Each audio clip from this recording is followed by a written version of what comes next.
dari PPT kami. Yang pertama kita masuk propline statement. Masalah utama antrian panjang saat pelanggan datang bersamaan. Pembayaran masih dominan tunai. Belum ada sistem booking layanan. Promosi dan informasi harga belum maksimal secara online. Adapun solusi membangun sistem informasi manajemen layanan untuk mengelola antrian digital, transaksi, booking, laporan, dan promosi usaha secara terintegrasi. Adapun usulan proyek, sistem berbasis aplikasi web yang membantu UMKM fotokopi ATK karya mudah, meningkatkan kecepatan layanan, pencatatan transaksi, dan akses informasi pelanggan. Selanjutnya produk scope atau project scope. Yang pertama, produk scope. Yang pertama, manajemen antrian digital. Dua, transaksi dan pembayaran QRIS atau e-wallet.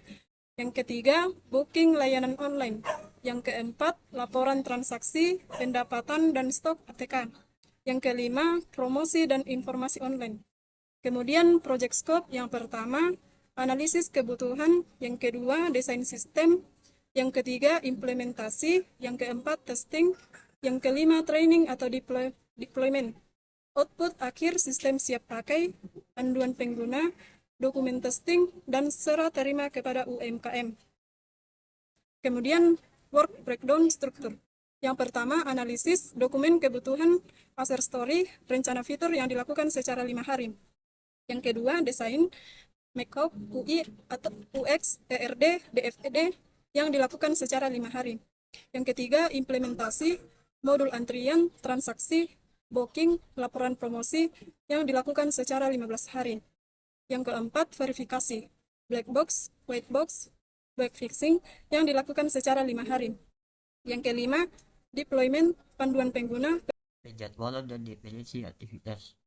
1. Analisis kebutuhan. 2. Desain UI UX.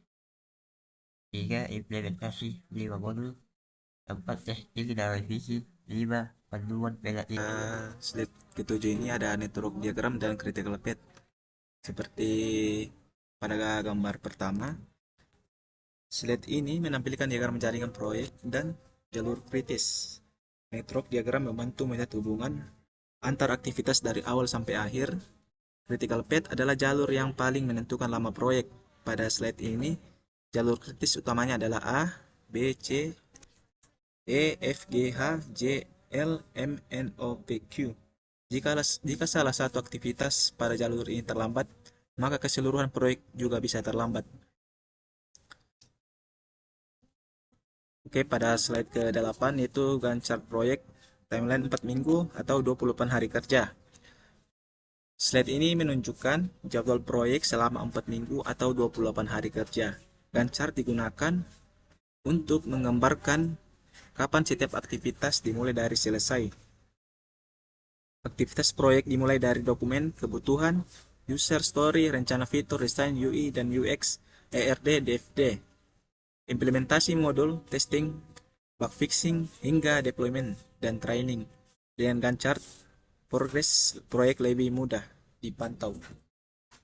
Seperti pada gambar ini ada catatan, itu warna bata mengikuti phase WBS, analisis, desain, implementasi, testing, dan deployment. Kriteria agar proyek dinyatakan selesai dan diterima stakeholder. Yang pertama ada antrian digital. Pelanggan mendapat nomor antrian dan notifikasi giliran. Kemudian kedua ada booking layanan. Pelanggan bisa memesan layanan dari toko. Kemudian ada testing selesai. Tidak ada bug kritis pada fungsi utama. Kemudian ada pembayaran digital, transaksi via QRIS atau wallet dan search otomatis. Kemudian ada laporan pemilik. Pemilik dapat ekspor laporan pendapatan dan stok. Kemudian yang terakhir ada pelatihan dan pengguna. Pemilik dan karyawan mampu memakai sistem mandiri. Kriteria ini memastikan produk tidak hanya selesai dibuat tetapi juga benar-benar dapat digunakan oleh UKM karya muda. Selanjutnya adalah rangkuman dan kesimpulan. Di sini terdapat ada masalah, usulan proyek, lingkungan pekerjaan, dan estimasi waktu. Yang pertama ada masalah, ada antrian panjang, transaksi manual, tidak ada booking, dan promosi online belum maksimal. Kemudian ada usulan proyek, Sistem Informasi Manajemen Layanan UKM Fotokopi atau ATK Karya Muda. Estimasi durasi proyek minimal 4 minggu atau 28 hari dengan 5 fase pekerjaan. Kesimpulannya, proyek ini layak dilaksanakan karena memberi solusi langsung pada proses layanan UKM, mempercepat transaksi, memudahkan pelanggan, dan membantu pemilik mengambil keputusan melalui laporan digital. Sekian dan terima kasih.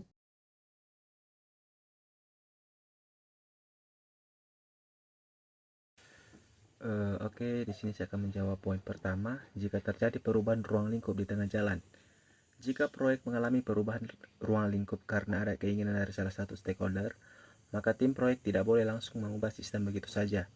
Perubahan tersebut harus dibicarakan terlebih dahulu dengan pemilik UMKM sebagai pengambilan keputusan utama. Tim perlu menilai apakah perubahan itu penting, apakah berpengaruh pada waktu pengerjaan, biaya, dan aktivitas WBS. Jika perubahan masih sesuai dengan tujuan proyek, maka dapat dimasukkan ke dalam rencana revisi. Namun, jika perubahan terlalu besar, maka sebaiknya ditunda untuk pengembangan berikutnya agar proyek tetap selesai sesuai jadwal. Baik, saya akan menjawab pertanyaan yang kedua. Nah, jika ada stakeholder yang meminta perubahan fitur, padahal fitur tersebut sudah diuji coba, maka tim perlu mengevaluasi alasan perubahan tersebut, misalnya fitur antrian digital, booking online, atau laporan transaksi sudah berjalan, tetapi stakeholder ingin menampilkan atau alurnya diubah. Tim harus melihat apakah perubahan itu hanya perbaikan kecil atau mengubah fitur utama sistem. Jika hanya perbaikan kecil bisa dilakukan pada tahap bug fixing, tetapi jika perubahan besar maka harus disepakati ulang agar tidak mengganggu jadwal 4 minggu yang sudah direncanakan. Saya akan menjawab pertanyaan nomor 3, yaitu jika proyek terasa terlalu lama karena banyak aktivitas WBS atau durasi terlalu panjang. Jawabannya, jika proyek terasa lama, maka tim akan mengevaluasi kembali aktivitas yang ada pada WBS. Aktivitas yang kurang penting dapat digabung atau disederhanakan.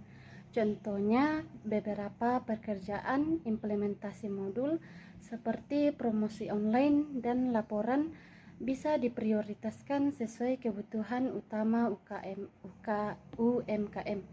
Tim juga dapat fokus terlebih dahulu pada fitur inti, yaitu antrian digital, transaksi, booking, dan laporan.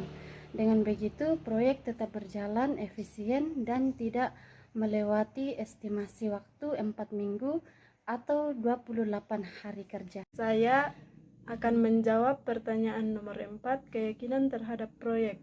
Jawabannya, saya yakin proyek ini dapat dilaksanakan karena masalah yang diangkat sesuai dengan kebutuhan nyata UMKM Fotokopi atau ATK Karya Muda. Sistem ini membantu mengurangi antrian panjang, mempermudah transaksi digital, menyediakan booking layanan, serta membantu pemilik melihat laporan pendapatan dan stok. Selain itu, proyek sudah memiliki ruang lingkup yang jelas, WBS, jadwal, critical path, dan acceptance kriteria.